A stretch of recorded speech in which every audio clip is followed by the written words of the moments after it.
Thank you so much for joining us here on KTN News Center. First of all, allow me to say Merry Christmas, because in just a few hours, Kenyans are going to be celebrating the birth of Jesus Christ in different parts of the country. Of course, different bus stations are full as Kenyans try to make their way to their various destinations. Of course, we have our reporters on the ground just to paint for us a picture how it is like in different bus stations in different parts of the country. And for the next 30 minutes, I'll be bringing you up to date with what is making the headlines. My name is Brenda Zadaradido. Always a pleasure having you tuned in. Let's begin KTN News Center, where the National Police Service and the National Transport and Safety Authority, that is NTSA, have introduced an aerial surveillance of traffic along major highways across the country.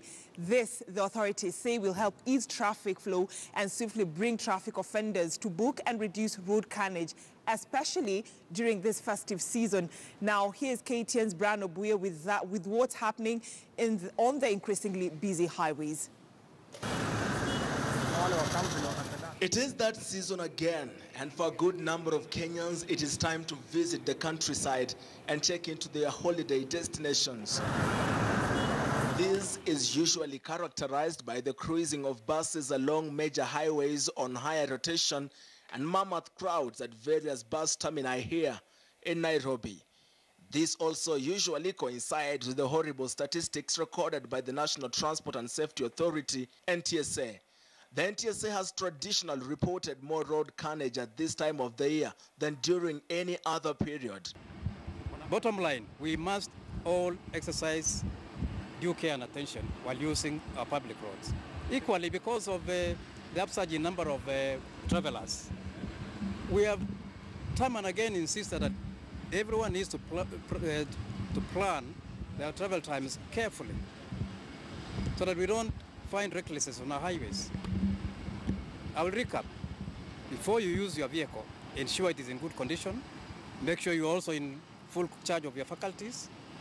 And in a bid to reduce road accidents, the National Police Service has introduced aerial surveillance across major highways to monitor how traffic is being coordinated on the ground and to enable quick response when need arises.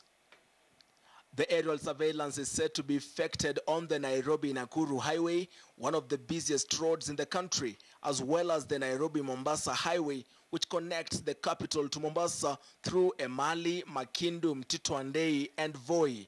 The police has also trained their cameras on the Thika Superhighway and any other roads that the police may deem necessary.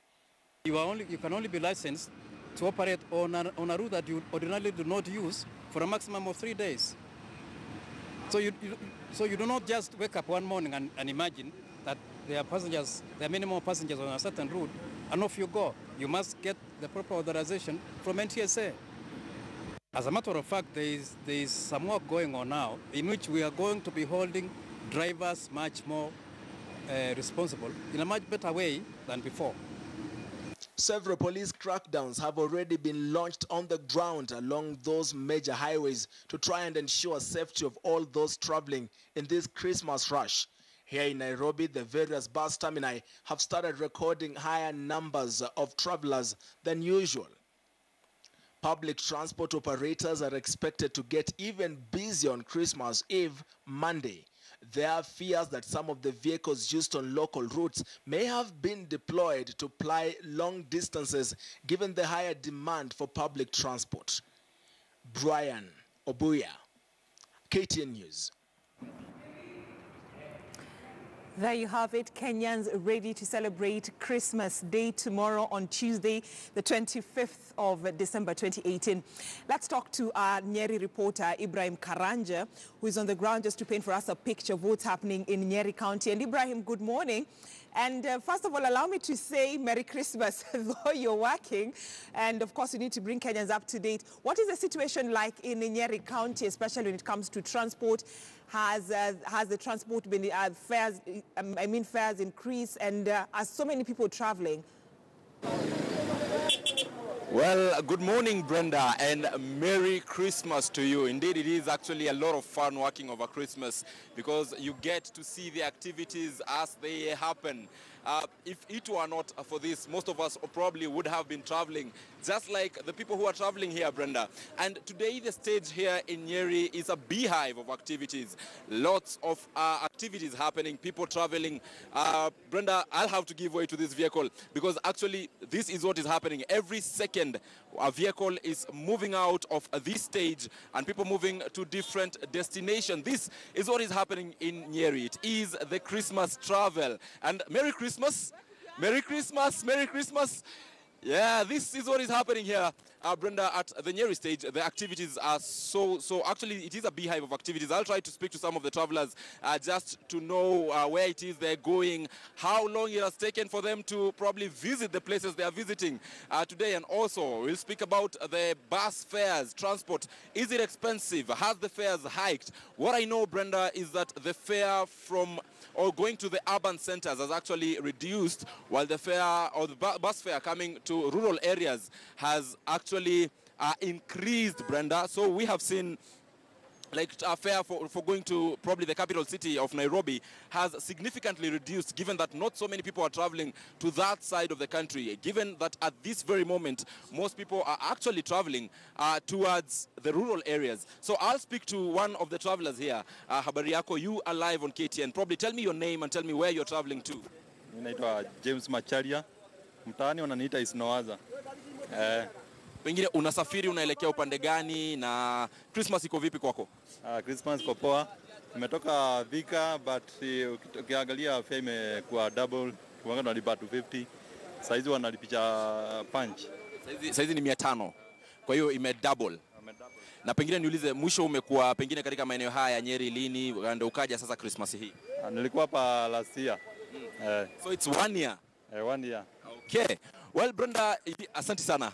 Brenda, it has taken this particular traveler 1 year to come back to Nyeri, so that shows how important the Christmas season is. Most people are traveling up country just to join family and friends. This is what is happening at the Nyeri stage. Currently, the matatu standing here, or actually parking here, rather, Brenda, is a matatu going to Nairobi. As you can see, not so many travelers in it, meaning that not so many people are traveling to the urban cities or to the urban areas. But if I can just have a sneak peek to matatus going to rural areas, I can see a matatu going to Othaya. It is actually full. Brenda, I'll have to give way again to a matatu. I'm sorry to our viewers. But then again, I'll just try to have a sneak peek of what is happening to the matatu going to rural areas and just see, because I can see from where I am, they are full. Most people are traveling to the rural areas, Brenda. It is that time where most people will be going home just to have that fun of jingle bells, jingle all the way. Yeah, it is the Christmas season and people are actually traveling here just to get to a matatu going to the rural areas. I'm trying to get to a matatu actually. You can see they are full. If my cameraman will be able to get some of the photos here, I'll try to speak to some of the travelers and just to know what exactly it is and how exactly they feel. Pengine tu ma'am, habari yako, Merry Christmas. Merry Christmas. Niambie tu unasafiri unaelekea upande gani na mwisho pengine umekuwa upande huo na lini na Christmas imekuwa vipi kwa ujumla? Christmas ni mzuri. Imekuwa mzuri. Hamjambo nyote, Merry Christmas. Karibuni sana. Pengine kama kuna mtu anaweza kunizungumzia mnaelekea pande gani tafadhali? Tunaelekea Karatina. Mnaelekea Karatina. Christmas kuungana na familia? Iko poa. Iko poa kabisa. Kabisa. Tunashukuru. Asante. So Brenda, those are some of the travelers here at the Nyeri Matatu terminus. Lots of activities going to the rural areas, but then again, very few activities going to the urban areas. Like I pointed out earlier, the matatus going to Nairobi and other parts are actually empty, and that is why they are cheap. But the matatus coming from Nairobi and other urban areas, coming back to Nyeri and the rural areas, are expensive. That is the Christmas season here in Nyeri. We shall, of course, getting back to singing Jingle Bells. Forgive my bad voice, Brenda. Actually, I wasn't meant to be singing. I was meant to be reporting, but then again, it doesn't hurt to sing some little bit. Jingle bells, jingle all the way. Oh, what time it is. Yes, Brenda, I bring it back to you in studio. Merry Christmas.